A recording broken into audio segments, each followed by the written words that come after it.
Assalamualaikum warahmatullahi wabarakatuh. Saya Intan Valentin, KPIB semester 4. Di sini saya akan menyampaikan manajemen penyiaran modul 2 yang pertama yang berjudul pemasaran media massa. Media massa merupakan industri yang unik. Banyak pakar yang menyatakan industri media massa sangat berbeda dengan industri lainnya. Apalagi media massa sendiri sebenarnya tidak bersifat tunggal dan seragam. Berdasarkan jenisnya, kita mengenal media komersial, media publik, dan media komunitas. Adanya 3 jenis media massa ini saja sudah merupakan keunikan sendiri dalam dunia media massa. Secara khusus, Zotto menyebutkan beberapa kekhasan media massa yang membuat organisasi media massa bukan hanya mengelola sumber daya manusia, melainkan juga mengelola konvergensi teknologi akibat perkembangan teknologi sehingga meningkatkan taraf kompetisi dalam lingkungan yang kompetitif. Inilah yang kemudian melahirkan kenyataan organisasi media menjadi sangat berbeda dibandingkan dengan industri-industri lain dan organisasi bisnis lainnya. Lebih dari itu, organisasi media pun bukan hanya menghasilkan produk, melainkan juga memberi pengaruh pada kehidupan sosial tempat media itu beroperasi, dan media pun dianggap sebagai satu industri sosial dan secara politik sering dipandang sebagai kekuatan keempat setelah eksekutif, legislatif, dan yudikatif.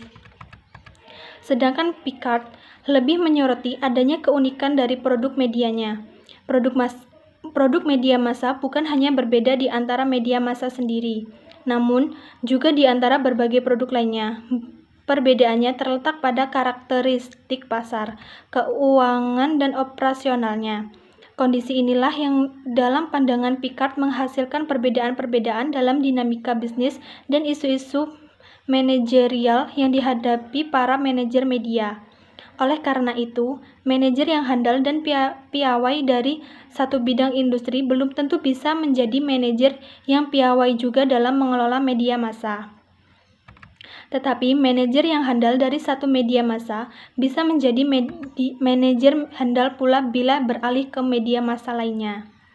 Organisasi media massa merupakan organisasi yang unik karena berada di lingkungan industri yang unik juga.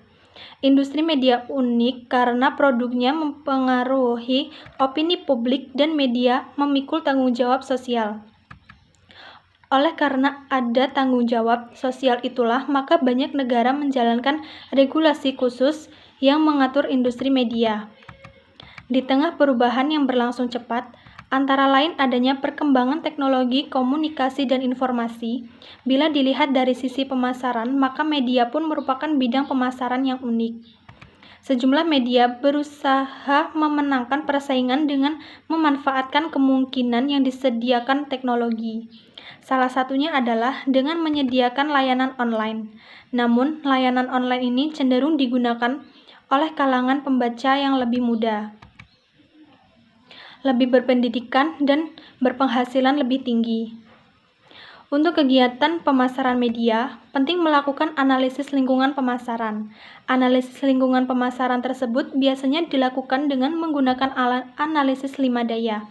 Analisis 5 daya ini memiliki komponen-komponen.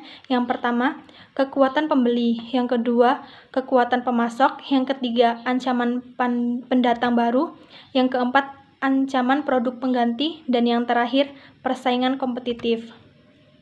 Kemudian yang kedua, saya akan menjelaskan tentang bauran pemasaran media massa. Konsep pemasaran berangkat dari kebutuhan, keinginan, atau permintaan pelanggan yang kemudian kita identifikasi sebagai nilai-nilai pelanggan. Misalnya, pelanggan membutuhkan informasi mengenai resep makan sehat karena pelanggan memandang tinggi nilai kesehatan, maka kita pun menggunakan nilai pelanggan tersebut untuk mengembangkan penerbitan tabloid yang memuat resep makanan sehat. Menurut The Carter Institute of Marketing, pemasaran adalah proses manajemen yang mengidentifikasi, mengantisipasi, dan memuaskan pelanggan yang menjadi syarat untuk bisa memperoleh laba. Pakar pemasaran termasyhur Philip Kotler menyebut pemasaran sebagai proses sosial yang membuat individu dan kelompok memperoleh apa yang dibutuhkan serta diinginkannya melalui penciptaan dan pertukaran produk dan nilai dan nilai dengan orang lain. Sedangkan Palmer yang menempatkan pemasaran dalam konteks 4P, mengidentifikasikan pemasaran sebagai kegiatan yang pada hakikatnya mengelola sumber daya organisasi sehingga organisasi tersebut bisa memenuhi perubahan kebutuhan pelanggan yang bergantung pada organisasi untuk bisa memenuhinya. Adapun Bartels menyebut pemasaran sebagai proses tempat masyarakat memasok kebutuhan konsumsinya dan mengembangkan sistem distribusi yang melibatkan sejumlah partisipan yang berinteraksi di bawah kendala-kendala teknis atau ekonomis dan etisi atau sosial yang melahirkan transaksi atau arus yang menghentikan pemisahan pasar atau menghasilkan pertukaran serta konsumsi. Sekedar mengingatkan kembali, sekarang kita masuk pada bauran pemasaran. Berdasarkan definisinya, bauran pemasaran adalah kombinasi dari 4 variabel atau kegiatan yang merupakan inti dari sistem pemasaran perusahaan, yakni produser, struktur harga, keinginan promosi, dan sistem distribusi. Kita akan menelaah satu demi satu dari keempat P tersebut sehingga kita memiliki pemahaman yang lebih mendalam. Bauran pemasaran merupakan pendekatan dalam kegiatan pemasaran yang terpadu. Dengan bauran pemasaran, pemasar memperhatikan komponen produk, harga, promosi, dan distribusi sebagai satu kesatuan.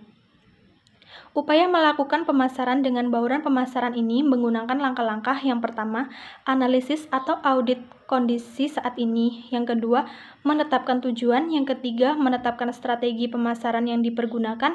Yang keempat, menjalankan taktik pemasaran sebagai pelaksanaan strategi. Yang kelima, mengimplementasikan rencana. Dan yang terakhir, merumuskan kendali yang dilakukan dalam pelaksanaan bauran pemasaran. Hal yang penting diperhatikan dalam merencanakan bauran pemasaran adalah lingkungan strategis pemasaran, yaitu lingkungan internal organisasi dan lingkungan eksternal organisasi.